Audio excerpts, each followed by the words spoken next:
Antes de nada, quiero decirte algo importante. Este vídeo es la continuación de mi historia. Es la segunda parte de todo lo que viví, de todo lo que descubrí.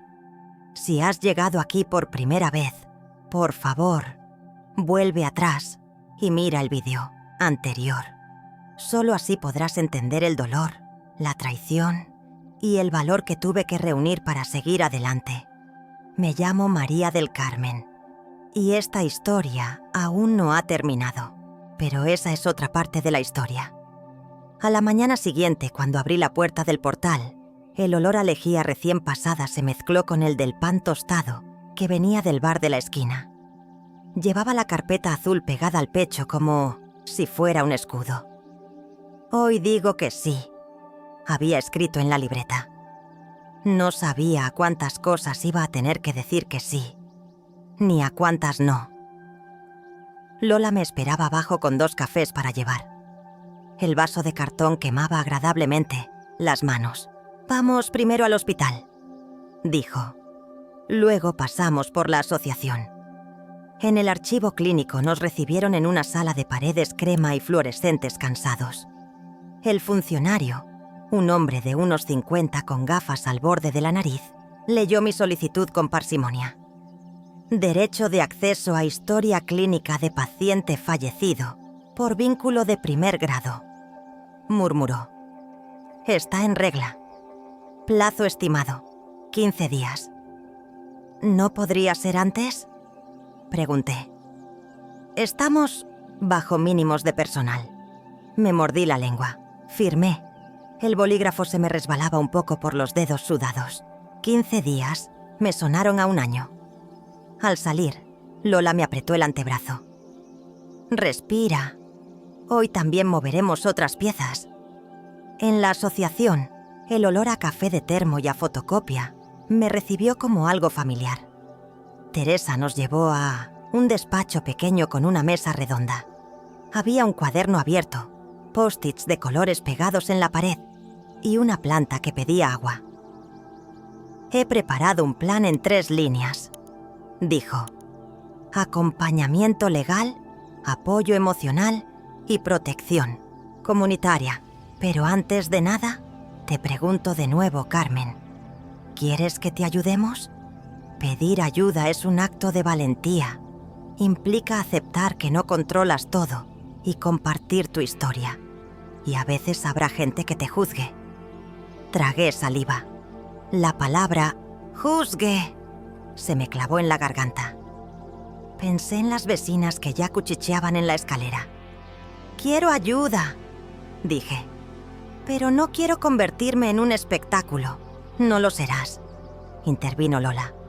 «Y si alguien intenta que lo seas, nos tendrá enfrente». Teresa asintió. «Bien. Primera acción. Red de apoyo. ¿A quién puedes llamar si por la noche te entra el miedo? ¿Quién puede dormir contigo? Si lo necesitas, Lola», respondí sin dudar. «Yo misma», dijo ella levantando la mano. «Perfecto. Segunda acción. Mediación. Vamos a enviar una propuesta formal a tus hermanos para suspender cualquier movimiento hasta que el juez se pronuncie. Si aceptan, ganamos tiempo. Si rechazan, deja constancia de su postura». «Rechazarán», murmuré. «Tal vez». Teresa sonrió con una esquina de la boca. «Pero hay sorpresas. Tercera acción. Visibilidad controlada. No prensa por ahora.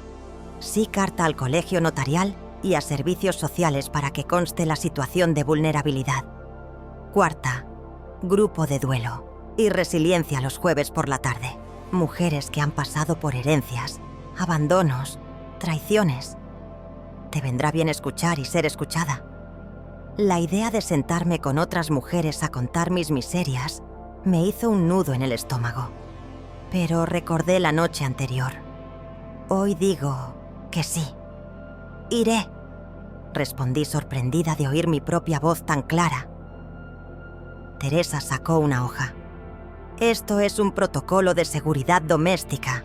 No es para asustarte. Es para que duermas mejor. Duplicar llaves y cambiar bombín.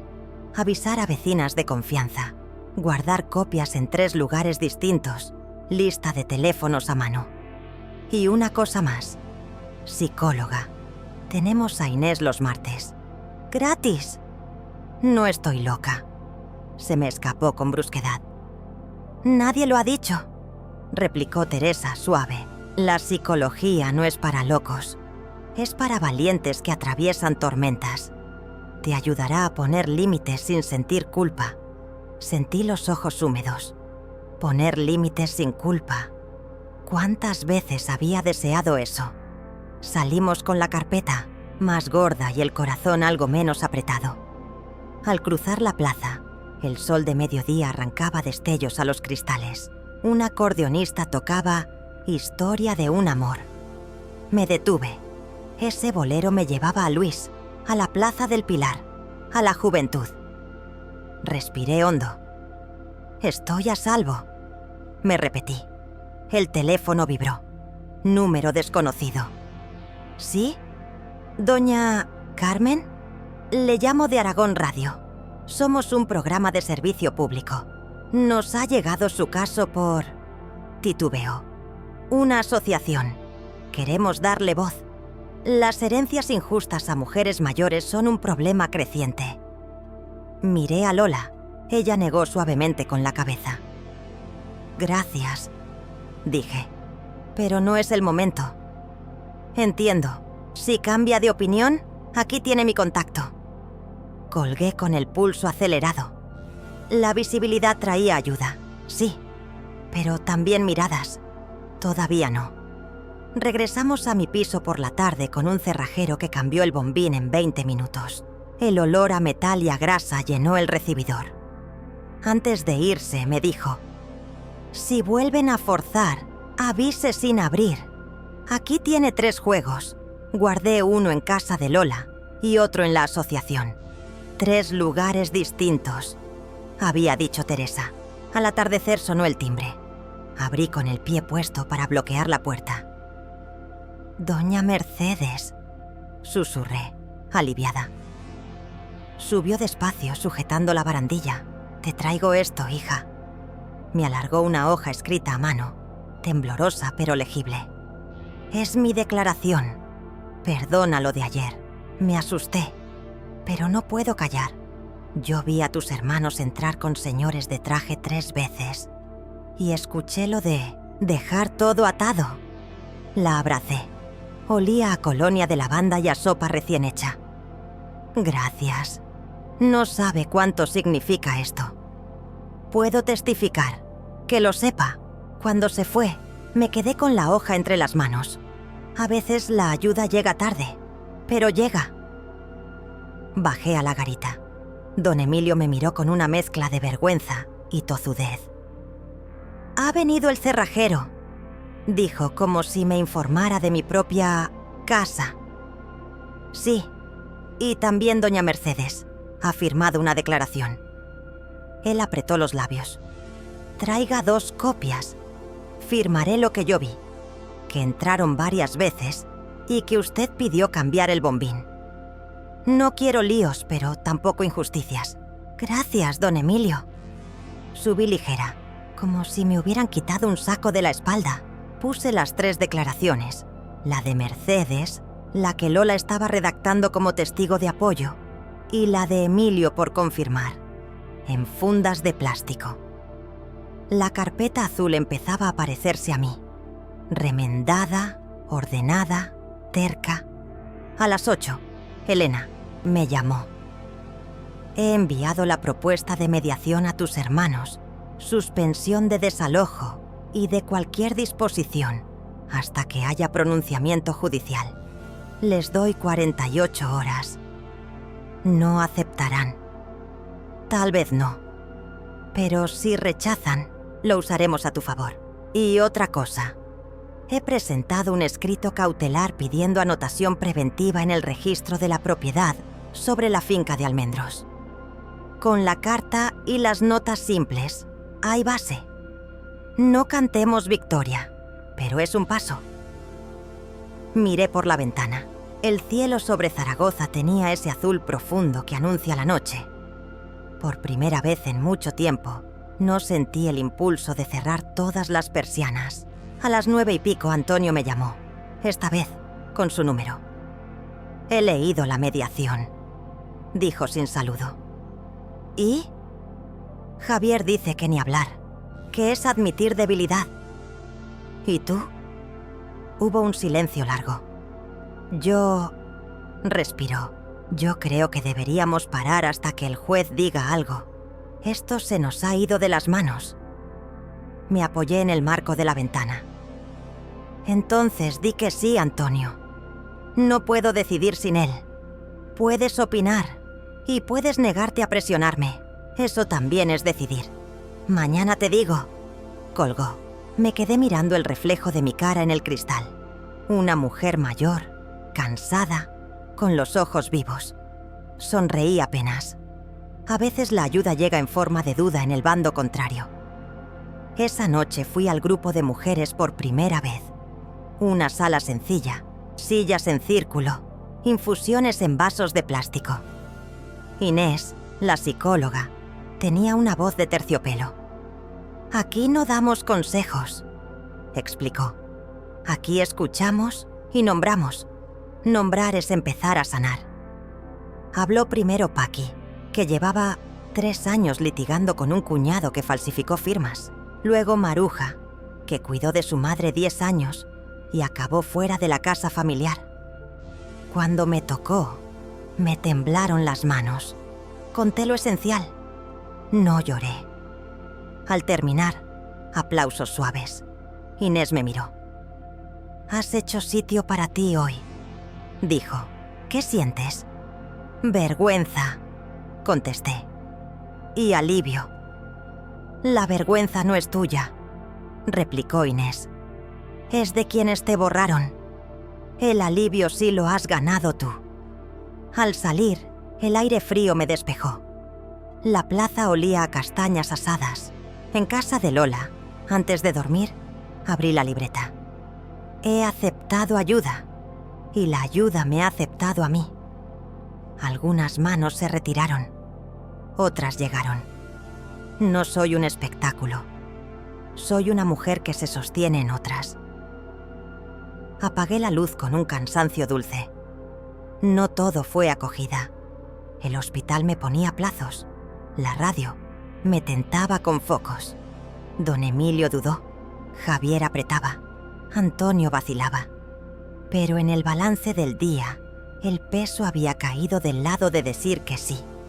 A la mediación, a las copias, a las llaves duplicadas, a Mercedes, a Lola, a Teresa, a Inés, a mí misma. No sabía que la mañana siguiente traería el golpe que me dejaría sin aire. Una foto, un rumor, una puerta que se cerraría en la cara. Porque después de aceptar ayuda, a veces llega la parte más difícil. Sostenerla cuando el mundo alrededor decide retirártela. Nunca pensé que después de tantos pasos hacia adelante, pudiera volver a sentirme tan hundida como aquella mañana. Fue un martes gris, con un cielo plomizo que parecía aplastar los tejados de Zaragoza. El cierzo soplaba fuerte y los toldos de los balcones golpeaban contra las barandillas, haciendo un ruido seco que me ponía nerviosa.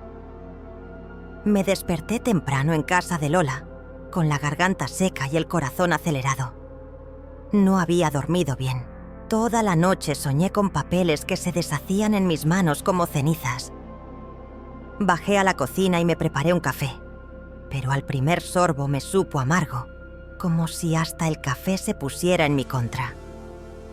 A media mañana recibí una llamada de Elena, mi abogada. Su tono siempre firme, esta vez sonaba cansado. «Carmen, tengo que darte una noticia. El juzgado ha rechazado de momento la medida cautelar sobre la finca de los almendros. Dicen que no hay indicios suficientes para paralizar su disposición inmediata». «¿Cómo?». Sentí que el aire se me escapaba de los pulmones. «Tranquila, aún podemos recurrir. No es definitivo. Pero eso significa que tus hermanos podrían intentar mover la finca a su nombre en cualquier momento. La noticia me cayó como una losa. Esa finca era lo único que mi madre había querido dejarme de verdad, y ahora la veía escaparse de mis manos como arena entre los dedos. Colgué y me dejé caer en la silla de la cocina. Lola me miró preocupada. ¿Qué ha pasado? La finca... Fue lo único que pude decir antes de romper a llorar. Las lágrimas me corrían calientes por las mejillas, pero lo peor era la sensación de vacío en el pecho. Un vacío que me dejaba sin fuerzas, como si mi cuerpo se hubiera quedado sin huesos. Me apoyé en la mesa, con la cabeza entre las manos, y susurré. Estoy cansada, Lola. Muy cansada. No sé si puedo seguir. Ella se sentó a mi lado, me pasó un pañuelo y me acarició la espalda. Claro que puedes, Carmen, pero es normal que estés agotada. Nadie aguanta tanto peso sin quebrarse un poco. No respondí. El silencio entre nosotras se llenó del sonido lejano de un camión de la basura y del tic-tac del reloj en la pared. Ese mismo día recibí otro golpe. Fui a comprar al supermercado de la esquina, intentando distraerme, y en la cola escuché a 2 vecinas que hablaban sin saber que yo estaba detrás. ¿Has oído lo de Carmen?, dijo una. Está montando un lío tremendo con la herencia. Al final va a perder todo y encima quedará como la loca del barrio. Sí, respondió la otra. Y mira que siempre fue buena hija, pero la ambición puede con cualquiera. Me temblaron las manos al dejar la leche en la cinta. Sentí que la sangre me subía a la cara, que todos me miraban, que la vergüenza me envolvía como un manto pesado. Pagué rápido y salí a la calle, con los ojos ardiendo. Caminé sin rumbo por las calles del barrio.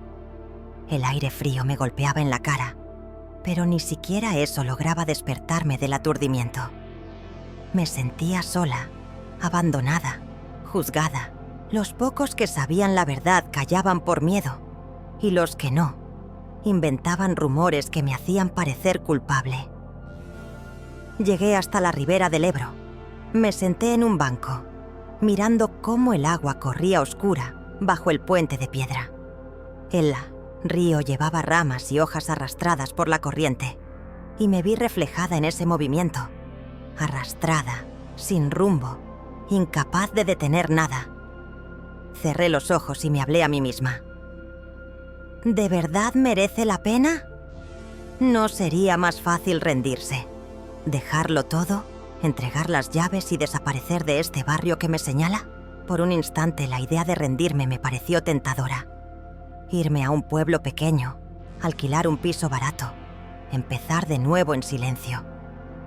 Nadie me juzgaría, nadie me recordaría como la hija olvidada.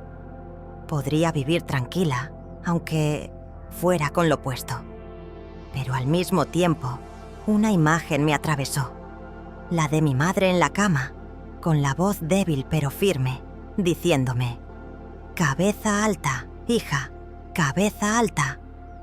Y esa imagen me dolió tanto que me hizo llorar más fuerte, allí, en pleno banco frente al río, sin importarme que los transeúntes me vieran. Me sentí débil, abandonada, una mujer mayor sin fuerzas. Pero en lo más hondo, debajo de las lágrimas, había una chispa que se negaba a apagarse. La chispa que Luis, aquel amor de juventud, había encendido con sus palabras. Si algún día te falta todo, pelea. No lo sabía entonces, pero ese momento de debilidad era necesario. A veces, para recuperar la fuerza, una tiene que permitirse caer, tocar el fondo de la tristeza, para después levantarse con más determinación. Volví a casa de Lola al anochecer, con los ojos hinchados y el cuerpo rendido. Ella me abrió, sin decir nada, me abrazó fuerte y me llevó un plato de caldo caliente. El vapor me envolvió como un manto, y por primera vez en todo el día, respiré hondo. Me acosté temprano, sabiendo que había tocado fondo, pero también sabiendo que, desde el fondo, Solo queda una dirección, hacia arriba. A la mañana siguiente, desperté antes del amanecer en el sofá de Lola. El salón estaba en penumbra, con ese azul frío de Zaragoza cuando la ciudad aún bosteza. Escuché la cafetera italiana empezar a chisporrotear en la cocina, el olor familiar del café elevándose como una cuerda que me sacaba del pozo. Me incorporé despacio. El cuerpo me dolía como si hubiera corrido una maratón llorando. Aún así, había algo distinto en el pecho. Una calma tímida, como la tregua que deja la tormenta cuando todavía gotean las cornisas. Lola apareció, con 2 tazas. «Hoy no hablamos de rendirse», dijo dejándome una entre las manos. «Hoy hablamos de orden». La palabra me atravesó. Orden. Abrí la libreta azul y en una página nueva escribí con letra grande: «Lo que sí puedo hacer hoy». Debajo empecé a enumerar. 1. Pedir historial clínico por registro general del hospital. 2. Protocolizar las copias de la carta ante notario, aunque sea solo con pulsa. 3. Declaraciones firmadas. Mercedes, ya. Emilio, hoy. Lola, hoy. 4. Llamar a Inés, psicóloga, para una sesión individual. 5. Pasear 20 minutos por la ribera. 6. Comer. Caliente. 7. Dormir en mi casa esta noche con el nuevo bombín. Sentí una chispa de control volver a mis dedos. Tomé la ducha que siempre retrasó. El agua tibia me recorrió la nuca, la espalda, y con ella se desprendió un cansancio terco. Me vestí con mi jersey granate, el de los días difíciles. Me recogí el pelo y respiré frente al espejo. Tenía ojeras, sí, pero los ojos estaban despiertos. Volvimos al hospital a primera hora. El pasillo de administración olía a lejía y papel húmedo. Entregué por registro general la solicitud del historial clínico completo de mi madre. La funcionaria selló con un golpe seco. Ese clac fue música. No era un triunfo, pero era un ladrillo más en la pared que yo estaba levantando con paciencia. De allí a la copistería.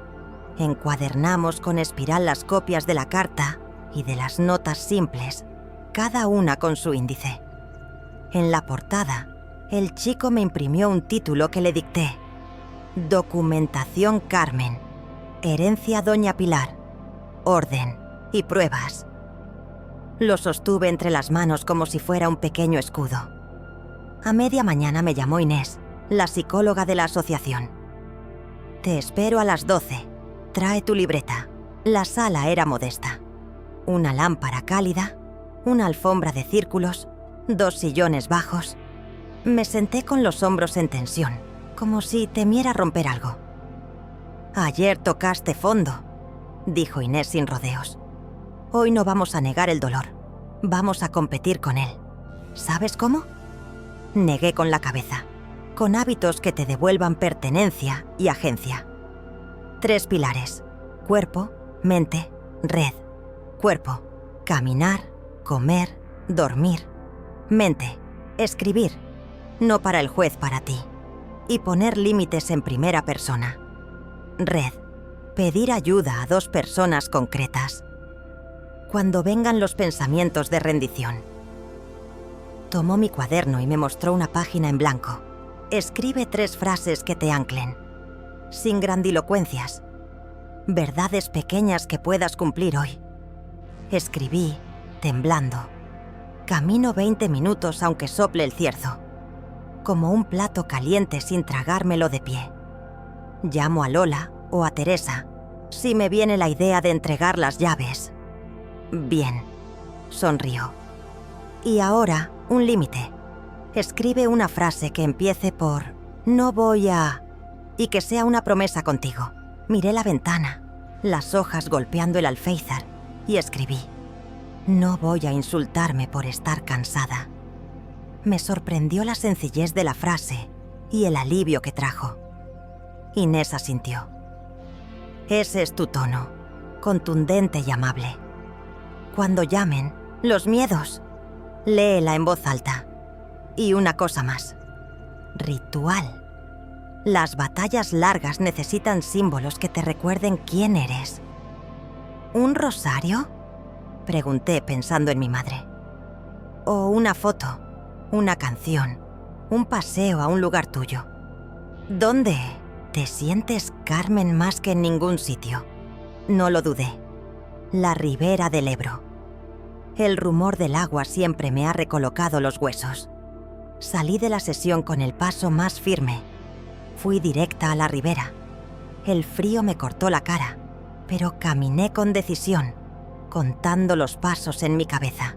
El Ebro llevaba tonos verdosos y reflejos de acero. A mitad del paseo, el viento me empujó hacia atrás y aún así seguí.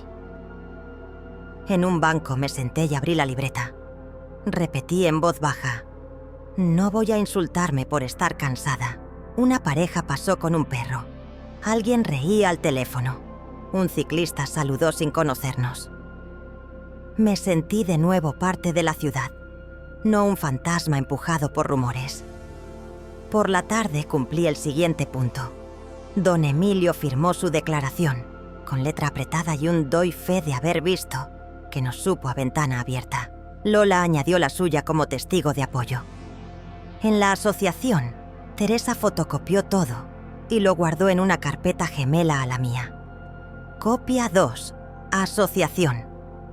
Le dejé también un USB. Yo me quedé con el otro, que colgué de un cordón y me puse al cuello, debajo del jersey, como si fuera un escapulario nuevo. Al caer la tarde, decidí algo que llevaba días aplazando: volver a dormir a mi casa. El edificio me recibió con el olor de siempre a guisos y detergente. Subí las Tmodanzoes, escaleras despacio, escuchando mis propios pasos. La cerradura nueva giró suave. Antes de entrar, apoyé la palma en la madera de la puerta. «Esta es mi casa», dije en voz baja. «No es un trofeo, es mi lugar». Dentro, el salón seguía con señales del registro policial. Cajones movidos, polvo en los zócalos. Puse la radio bajita, saqué el recogedor, ordené sin prisa. Cada objeto volvía a su sitio con un suspiro. Al terminar, encendí una vela pequeña junto a la foto de mi madre. El olor a cera y lavanda llenó el cuarto. «Voy a pelear bien», le dije a la foto. «Sin odio, con orden». Cené caldo y tortilla en un plato hondo, sentada, sin mirar, el móvil. Luego apagué luces y me metí en la cama con calcetines gruesos. Me dormí antes de que terminara el parte del tiempo. Desperté de noche, de golpe, por un ruido en el patio. Me incorporé con el corazón acelerado. Nada, solo el viento moviendo una cuerda de tender. Me recosté y en vez de tirarme del hilo del miedo, tomé el cuaderno. Llamas y vuelven los miedos. Mandé un mensaje a Lola con un corazón. Contestó con otro. Me dormí de nuevo. Al día siguiente, Elena me citó en su despacho. Mesa de madera noble, carpetas bien alineadas, su mirada de halcón amable. He recurrido la denegación de cautelares con 3 anexos nuevos. 1. Cronología notarial. 2. Inicio de solicitud de historial clínico. 3. Declaraciones de Mercedes y Emilio. Y he pedido anotación preventiva de demanda sobre la finca. No, es lo mismo que la cautelar, pero la hace menos movible. Además, he enviado una nueva propuesta de mediación. Reparto de la casa bajo uso y habitación para ti por 5 años y finca sujeta a resolución judicial. Javier no aceptará, dije ya sin rencor, como quien constata que llueve. Tal vez, pero he hablado con el abogado de Antonio. Me ha parecido permeable. Y te digo algo importante. Prepara el cuerpo para el enfrentamiento. No un grito, una decisión. Vamos a proponer reunión en notaría con ambos presentes. Quiero que entres con la carta compulsa, la cronología y tu voz. Sentí un cosquilleo en la nuca. El paso que venía no era de papeles, era de presencia. ¿Y si me derrumbo? No te derrumbes sola, sonrió. Yo estaré. Y si dudas, repite esa frase que escribiste con Inés. Volví caminando a casa por el centro. Me detuve frente a un escaparate donde vendían manteles como los de mi abuela. El estampado de cerezas me devolvió una escena. Mi madre secando platos, con los codos al aire, canturreando bajito.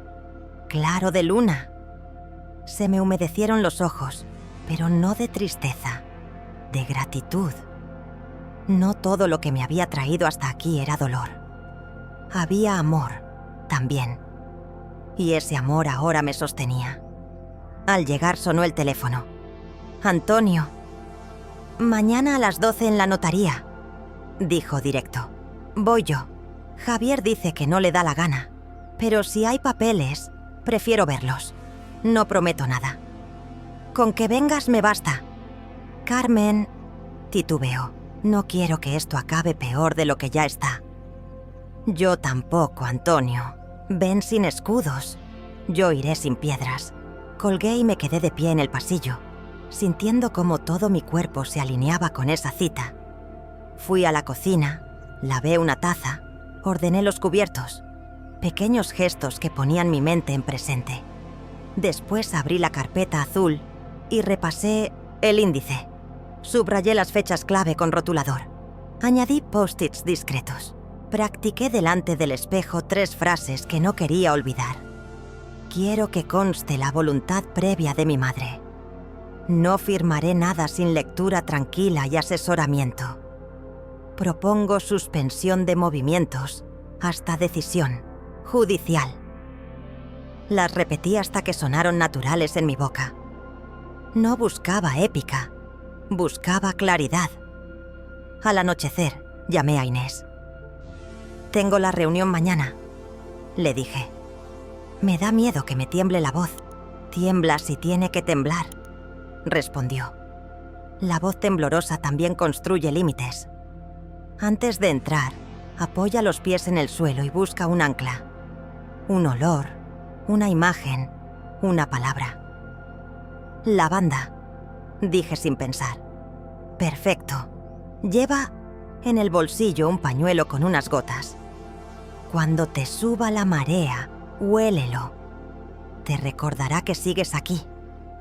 Esa noche, en mi mesa, desplegué la carta de mi madre, la copia compulsada, y leí un párrafo en voz alta. «Hija, si lees esto, es que algo no ha salido como yo quería». Cerré los ojos. Sentí su mano fina sobre mi cabeza. No para empujarme, para bendecirme. Puse 2 gotas de esencia de lavanda en un pañuelo blanco y lo guardé en el bolsillo interior del abrigo. Antes de dormir, abrí la ventana. El aire frío entró como una bofetada limpia. Zaragoza sonaba a motos lejanas, a cubiertos en bares, a alguien que cantaba desafinado en un piso contiguo. Apagué la luz con un pensamiento nítido. Mañana no voy a ganar ni a perder. Voy a sostener mi lugar. Me dormí con la tranquilidad compacta de quien se ha dado instrucciones claras y soñé, por primera vez en semanas, con los almendros no como algo a punto de escaparse, sino como árboles quietos bajo un cielo ancho. Desperté antes del reloj, me hice un café, toqué el pañuelo de lavanda, metí la carpeta en el bolso y al mirarme en el espejo, me hablé sin dramatismo. «Carmen, hoy entras, no a pelear gritando, a decidir con calma». El encuentro nos esperaba al mediodía y yo, por fin, también me esperaba a mí. Entré en la notaría poco antes. Del mediodía, el olor a cera en el suelo recién fregado y a papel viejo me golpeó como una ola de recuerdos de la última vez que estuve allí. Esta vez no iba sola. Llevaba la carpeta azul bajo el brazo, el pañuelo con lavanda en el bolsillo del abrigo y a Elena, mi abogada, a mi lado. Ella caminaba con paso firme, taconeando sobre el mármol con esa seguridad que a mí me faltaba, pero que me prestaba su sola presencia. Antonio ya estaba allí, sentado en la sala de espera. Vestía traje oscuro, pero su postura no era la de alguien cómodo. Jugueteaba con un bolígrafo y miraba el suelo como un niño reprendido. Cuando me vio, levantó la cabeza y por primera vez en mucho tiempo no hubo ironía ni frialdad en su mirada. Había cansancio. «Gracias por venir», dije sin rencor. Asintió con un gesto breve. Nos hicieron pasar a la sala principal. El notario, el mismo de la vez anterior, ajustaba sus gafas mientras ordenaba los papeles. Su voz seca rompió el silencio. «Estamos aquí para revisar la situación testamentaria de doña Pilar. Consta un testamento otorgado a favor de don Javier y don Antonio. ¿Qué desean alegar?» Elena habló primero, con tono claro. «Mi clienta, doña María del Carmen, hija legítima de la difunta, solicita la incorporación al expediente de nuevos documentos que ponen en cuestión la capacidad y la voluntad real de la causante en el momento de la firma». Me miró, invitándome a hablar. Sentí que el corazón me golpeaba en las sienes. Saqué la copia de la carta de mi madre, la sostuve con ambas manos y respirando hondo el pañuelo de lavanda, dije: «Mi madre me escribió esto 2 meses antes de morir. Aquí reconoce que no estaba en condiciones de entender lo que firmaba, que se mareó, que quería dejar la finca de los almendros a mi nombre y repartir lo demás en partes iguales. Este documento demuestra que lo que se presentó después no refleja su verdadera voluntad». El notario alzó la vista, sorprendido por mi firmeza. Antonio se removió en la silla, me miró con un rastro de angustia. «Carmen», empezó a decir. «No hables por mí», lo interrumpí con la voz quebrada pero firme. «Llevo toda la vida callando. Cuidé de mamá cuando nadie más estaba. No lo digo para reprochar, lo digo porque esa era la verdad. Y la verdad es que ella quiso dejarme un lugar. No para hacerme rica, sino para que no me borraran». Elena intervino colocando las notas simples sobre la mesa. «Aquí constan las fincas y la donación sospechosa firmada 15 días antes de su muerte. Mi clienta no pide privilegios, pide que se respete la voluntad previa y real de su madre. Solicitamos que conste en acta esta carta y se abra expediente de nulidad del último otorgamiento». El notario tomó los documentos, los hojeó en silencio. El roce del papel llenaba la sala. Finalmente dijo: «Lo registraré. No puedo decidir aquí, pero lo elevaré». Me giré hacia Antonio. Mis manos temblaban, pero mis palabras salieron con claridad. «No quiero guerra, Antonio, pero no voy a rendirme. Mamá no crió a una cobarde. No voy a dejar que me echen de mi casa ni que arranquen los almendros que ella quiso que fueran míos. Tú lo sabes desde siempre». Antonio tragó saliva. Su bolígrafo cayó al suelo. Al recogerlo, su voz fue apenas un susurro. «Tienes razón en una cosa. Mamá siempre habló de los almendros como tuyos. Javier nos arrastró. Yo lo dejé hacer». El silencio se volvió denso. El notario anotaba. Elena sonreía con apenas un gesto. Yo respiré hondo y añadí: «No busco castigo, busco justicia. Si aún te queda un poco de la familia que éramos, apóyame en esto». Antonio levantó la mirada, con los ojos brillantes. «No puedo prometerte todo, Carmen, pero no voy a seguir firmando a ciegas». No era una victoria, pero era una grieta en el muro, una grieta que dejaba entrar la luz. Salimos de la notaría con el cierzo golpeando fuerte en la cara. Elena me puso una mano en el hombro. «Hoy has hablado tú, Carmen. Hoy te has hecho oír». Caminé hasta la Plaza del Pilar. El sonido de las campanas me envolvió. El olor a castañas asadas flotaba en el aire. Me senté en un banco y por primera vez en meses sentí que la vergüenza había cedido espacio a otra cosa. Orgullo tranquilo. orgullo de no haberme quedado en silencio, de haber enfrentado a la mentira con la verdad temblorosa pero firme. No sabía cómo acabaría todo. Tal vez aún quedaran batallas largas, pero esa mañana había dado el paso que me devolvía a mi lugar. El lugar de hija, de mujer que no se deja borrar, de voz que por fin se escucha. Después de la reunión en la notaría, salí con la sensación de haber empujado un muro con las manos desnudas y haberle abierto una grieta. No era la victoria, pero era aire. Caminé despacio hasta casa, con el pañuelo de lavanda aún tibio en el bolsillo. El cierzo me despeinaba. Las campanas del pilar marcaban la 1:15, y el olor a castañas asadas se mezclaba con el del asfalto húmedo. Cuando llegué al portal, don Emilio me llamó con un gesto. «Carmen, te ha llegado esto», dijo, alargando un sobre blanco con el logotipo azul de Ibercaja. «Lo han metido hace un rato en tu buzón». Subí las escaleras con el corazón acelerado sin saber por qué. En la cocina, rasgué el sobre con cuidado. Era una comunicación del banco. Notificación sobre caja de seguridad contratada por doña Pilar. Informaban de la renovación pendiente y de que, tras el fallecimiento, debían proceder a inventario y precinto en presencia de herederos o representante legal. Al final, un número de contacto y el nombre de la directora de sucursal, Ana Moreno. Me quedé de pie con la carta en la mano, los dedos fríos. Caja de seguridad. Mi madre nunca me habló de ninguna. O quizás sí, y no supe verlo. Entonces, recordé el llavero antiguo que encontré en la caja de lata del trastero. La llave pequeña con una etiqueta amarillenta, donde apenas se leía TR. ¿Y si no era trastero? ¿Y si era otra cosa? Corrí al dormitorio, abrí el cajón de la mesilla y saqué el llavero. La llavecita, color níquel, tenía un número grabado, 217. Sentí un hormigueo subirme desde la nuca. Llamé a Elena. ¿Puedes hablar? Dime.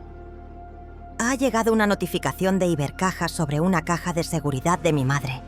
Tengo una llave con un número. ¿Es posible? Es más que posible, respondió con calma. Cita con la directora. Acta de inventario. Necesitaremos certificado de defunción, libro de familia y tu DNI. Ideal que venga también Antonio. Pero si no, pueden levantar acta y precintar hasta que estemos todos. A veces permiten apertura con fedatarios si hay urgencia. ¿Te recogemos en 1 hora? Asentí, aunque no me veía. Colgué y respiré el olor familiar de mi casa. Jabón de lavanda, un resto de tortilla, el eco de pasos en el pasillo. Fui a la cómoda, saqué los documentos, los metí en una carpeta transparente. Antes de salir, pasé por el salón y toqué la foto de mi madre. Si esto es lo que creo, gracias, susurré. La sucursal estaba a 10 minutos andando. Elena me esperaba en la puerta con su maletín. Dentro, la oficina olía a tinta de impresora y a colonia discreta. La directora, Ana, nos recibió en 1306, un despacho acristalado. Tendría 40 y tantos, el pelo en coleta, un tono de voz que te calmaba. Ante todo, lo siento por la pérdida de su madre, dijo. Hemos detectado que existe una caja de seguridad a su nombre. Para cualquier gestión, necesitamos seguir protocolo. ¿Traen documentación? Le tendí el certificado de defunción, el DNI, el libro de familia. Elena añadió su poder de representación como abogada. Ana revisó, tecleó algo en el ordenador y asintió. La caja figura activa, número 217, y miró la llave que yo llevaba. Coincide. El protocolo indica 2 fases, acta de precinto y, si es posible, apertura con inventario delante de fedatario o 2 empleados. Si los demás herederos no están, podemos levantar acta y sellar lo encontrado, sin retirada. hasta resolución. ¿Le parece? Nos parece, dijo Elena. Y preferimos acta hoy. Ana llamó a 2 empleados como testigos internos y nos condujo al sótano. El pasillo olía a metal frío y a piedra. Al fondo, una puerta de seguridad con teclado y el logo del banco. Entramos en una sala más pequeña con hileras de cajas numeradas, como pequeños buzones blindados. El zumbido del aire acondicionado me cortó la piel. «Aquí», dijo Ana señalando el casillero 217. Metí la llave con manos que no me parecían mías. Giró con un clic suave. Ana y uno de los empleados usaron otra llave maestra. La caja se deslizó hacia afuera con un leve rasguido metálico. La apoyaron sobre una mesa. «Procedemos a apertura en su presencia», anunció Ana, mientras uno de los empleados encendía una cámara que registraba el acto. Elena me miró y asintió. Inspiré el olor tenue de polvo limpio, como a armario antiguo. Ana levantó la tapa. Dentro había 3 elementos: un cuaderno cosido con tapas negras, un sobre grande atado con una cinta y una carpeta de cartón pardo con una gomilla. El corazón me golpeó en la garganta. «Todo lo que toquemos se anota», dijo Ana. «Empezamos por el cuaderno». Se lo entregó a Elena con guantes finos. Elena lo abrió despacio. Reconocí la letra de mi madre, inclinada, firme. En la primera página, un título: Testamento hológrafo. Debajo la fecha, 2 meses y medio antes de su muerte. Y luego líneas claras. Yo, Pilar, mayor de edad, en pleno uso de mis facultades, dispongo que la finca de Almendros cita en... y sea para mi hija María del Carmen, y la vivienda de... se divida en 3 partes iguales entre mis hijos Carmen, Javier y Antonio. Revoco cualquier disposición anterior que contradiga lo aquí escrito. Al final, firma completa. DNI. Fecha. Repetida. Tuve que agarrarme a la mesa. Un testamento hológrafo. Sabía vagamente que existían. Escritos de puño y letra del testador. Válidos si se protocolizan judicialmente en cierto plazo y cumplen requisitos. Elena leía con el ceño fruncido y una sonrisa que se le escapaba. «Ana, esto es...», murmuró. «Necesitaremos copia del acta y custodia. Pediremos protocolización en el juzgado. Consta recibo de depósito». Ana asintió y señaló la carpeta parda. Dentro había resguardos.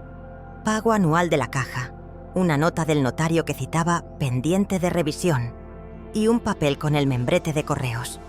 Había intentado enviarme una carta certificada, quizá la misma que yo encontré en el trastero, y constaba no entregada. Sentí rabia y alivio a la vez. «¿Y el sobre?», pregunté señalando el paquete atado con cinta. Ana deshizo el lazo con cuidados de enfermera.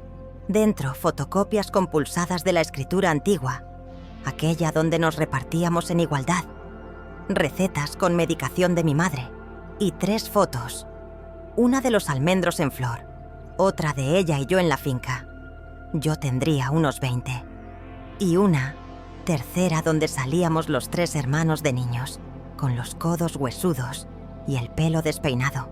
Detrás de esa foto, una frase escrita a mano: «No os peleéis, hacedlo bien». Se me rompió la voz. Ana guardó silencio. El zumbido del aire acondicionado pareció detenerse un momento. «Procedemos a inventariar», dijo profesional, con una suavidad que agradecí. «Cuaderno manuscrito con título Testamento hológrafo, firmado y fechado. Carpeta con resguardos y notas. Sobre con copias y fotografías.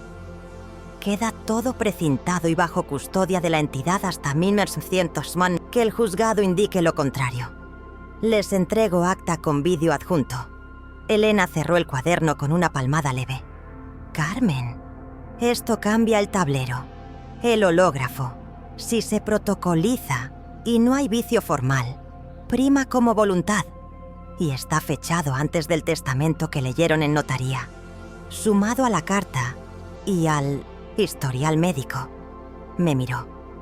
Vamos a pelear desde otro lugar. Noté que me faltaban fuerzas y al mismo tiempo me sobraba luz. Mamá lo había dejado todo. Había escrito su voluntad de puño y letra. La había guardado a salvo.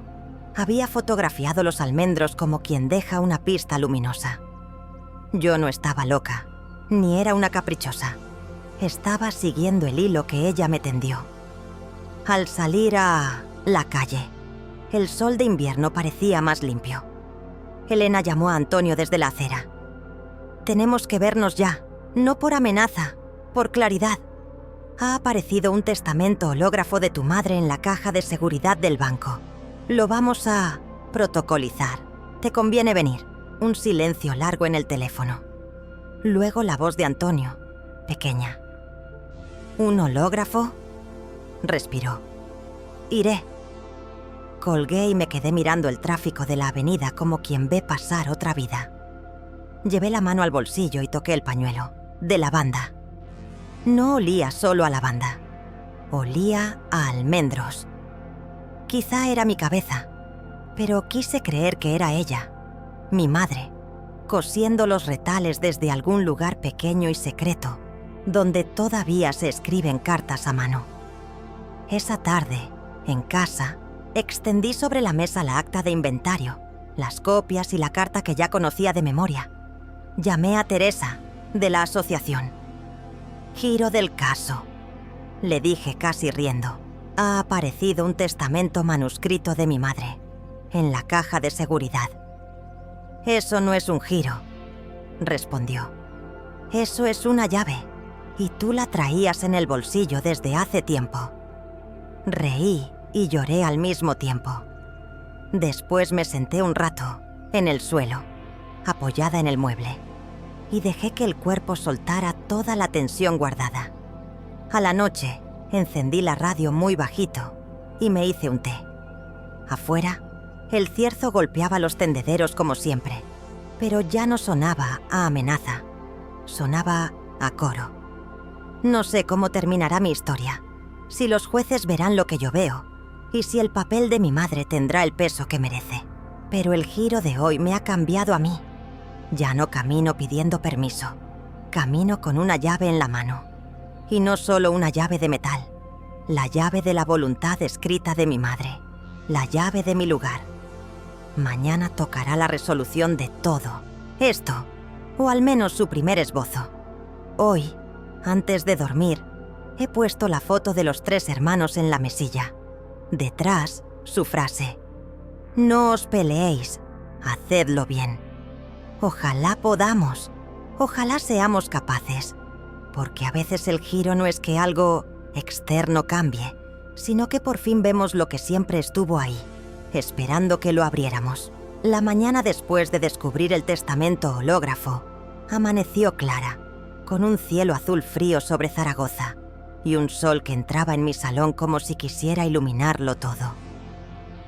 Me senté junto a la ventana con una taza de café humeante entre las manos. Tenía sobre la mesa el acta de inventario, la carta de mi madre, las declaraciones de Mercedes y de don Emilio, y la libreta azul. Todo en orden. Por primera vez en mucho tiempo, no sentí miedo al mirar mis papeles, sino una calma profunda, la sensación de que ya no caminaba a ciegas. Elena me llamó temprano. Su voz sonaba más ligera que otras veces. «Carmen, hemos presentado la solicitud de protocolización del testamento hológrafo. El juez admitirá a trámite y, mientras tanto, la finca queda protegida. No podrán moverla». «¿Y la casa?», pregunté. «La casa sigue pendiente de valoración, pero con el hológrafo, la división en 3 partes iguales es mucho más sólida. Será difícil que tus hermanos lo nieguen». Colgué con un suspiro que me vació y me llenó al mismo tiempo. Me levanté, puse un disco antiguo de jotas que mi madre adoraba y dejé que la música llenara el salón. Por primera vez en meses, canté bajito mientras recogía la cocina. Mi voz temblaba, pero estaba viva. A media mañana, Antonio vino a verme.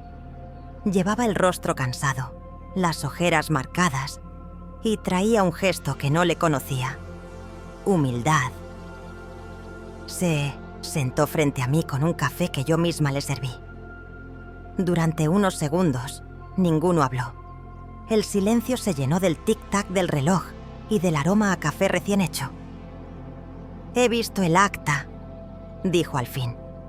«Es la letra de mamá. No puedo negarlo». Asentí en silencio. «Javier está furioso», continuó. «Dice que es falso, que lo impugnará, que lo llevarán hasta el final. Pero yo no puedo seguir mintiendo. Mamá siempre habló de los almendros como tuyos. Y lo que más me duele es esa frase detrás de la foto: no os peleéis». Sus ojos se humedecieron. Por un instante volví a ver en él al niño, que fue no al hombre que me había traicionado. «Antonio», le dije, «yo no quiero guerra. Nunca quise. Lo único que pedí fue respeto, que no me borraran». Él asintió bajando la mirada. «Voy a declarar a tu favor», susurró. «No puedo seguir cargando con este peso». Sentí una punzada de alivio, pero también de compasión. Quizá él había sido arrastrado por Javier, por miedo, por deudas, por su propia debilidad. No lo justificaba, pero lo explicaba. Ese día, cuando se marchó, me quedé en silencio largo rato. Luego salí a la calle. El aire era fresco, pero ya no me cortaba la piel. Lo sentía como un soplo que me despertaba. Caminé hasta la ribera del Ebro. El agua corría con reflejos de plata bajo el puente, y yo me senté en un banco mirando el fluir constante. Pensé en todo lo que había pasado: los papeles escondidos, las noches de insomnio, los rumores crueles, el burofax, el allanamiento. Pensé en mi madre, en sus manos finas, en su olor a lavanda, en su voz diciéndome «cabeza alta». Y comprendí algo. Mi herencia real no eran tierras ni casas, sino la dignidad de no haberme callado. ¿La finca de almendros podía acabar siendo mía legalmente? Sí. O podía terminar dividida de alguna otra manera. Pero lo que nadie podría arrebatarme ya era haber defendido la voluntad de mi madre y mi propio lugar en la familia. No era un botín, era un reconocimiento. Miré las ramas desnudas de los árboles en la orilla. Pronto volverían a florecer, como cada primavera. Así también yo. Había perdido fuerzas, había caído, pero ahora sabía que era capaz de florecer otra vez. Cuando regresé al barrio, doña Mercedes me esperaba en la puerta del portal. Me abrazó fuerte, con ese olor a jabón de siempre. «Estoy orgullosa de ti, Carmen», me dijo. «Has aguantado más de lo que cualquiera hubiera aguantado». Sonreí con lágrimas en los ojos. Por la noche volví a encender la vela junto a la foto de mi madre. Puse al lado el pañuelo con lavanda y el pendrive con los documentos. 3 símbolos distintos, pero todos míos: el amor, la calma, la memoria. Me senté en la cama y escribí en la libreta: «He recuperado mi voz, he recuperado mi lugar. Pase lo que pase con los jueces, ya no soy invisible. Soy la hija legítima. Soy la mujer que no se rinde». Apagué la luz con el corazón sereno. Había aprendido que la verdadera herencia no está en los papeles, sino en la capacidad de levantarse, incluso cuando todos quieren verte caer. Y eso, nadie puede arrebatármelo. Hoy, mientras escribo estas últimas líneas en mi cuaderno, siento que he recorrido un largo camino. No es solo la batalla legal lo que he enfrentado, sino también la batalla interna contra la sombra de la injusticia, del silencio y del olvido. He aprendido que las heridas de familia son las más profundas, porque nacen en el lugar donde deberíamos sentirnos más seguros. Mis hermanos heredaron casas, cuentas, títulos. Yo heredé sospechas, rumores y la carga de demostrar mi existencia. Pero ahora sé que lo que tengo es mucho más valioso: la verdad. Y la verdad, aunque llegue tarde, siempre encuentra una forma de abrirse camino, como el agua que busca su cauce entre las piedras. Cuando vuelvo a la finca y respiro el olor de los almendros, cierro los ojos y escucho. A veces me parece oír la voz de mi madre entre las ramas movidas por el viento, recordándome que nunca fui invisible, que siempre fui su hija legítima, su orgullo. Esa es la verdadera herencia que me acompaña. El amor que no pudo ser borrado por ningún papel escondido. Quiero dejarte, a ti que me escuchas, una reflexión. No permitas que nadie te borre de tu propia historia. No dejes que el silencio impuesto te robe la voz. Aunque pasen años, aunque las pruebas se escondan, aunque los demás te llamen loca o exagerada, defiende lo que llevas dentro. La verdad puede doler, pero también sana. Hoy, con más de 60 años a mis espaldas, sé que no hay edad para recuperar la dignidad ni para volver a empezar. Nunca es tarde para alzar la voz y decir: yo estuve ahí, yo merezco ser reconocida. Y ahora quiero preguntarte a ti: ¿has vivido algo parecido? ¿Te has sentido alguna vez borrada, apartada o traicionada por tu propia familia? Tu relato puede ser la luz que otra persona necesita escuchar. Te invito a compartir tu experiencia en los comentarios, porque contar nuestra verdad también es un acto de valentía. Si esta historia tocó tu corazón, si te sentiste identificada o te recordó algo de tu propia vida, te pido que dejes tu like y te suscribas al canal. Aquí siempre encontrarás relatos reales de mujeres como yo, historias que inspiran, que duelen, que sanan y que nos recuerdan que nunca es tarde para escribir el capítulo más verdadero de nuestra vida. Gracias por acompañarme en este viaje. Soy Carmen, la hija que quisieron borrar, pero que la vida devolvió a la página correcta.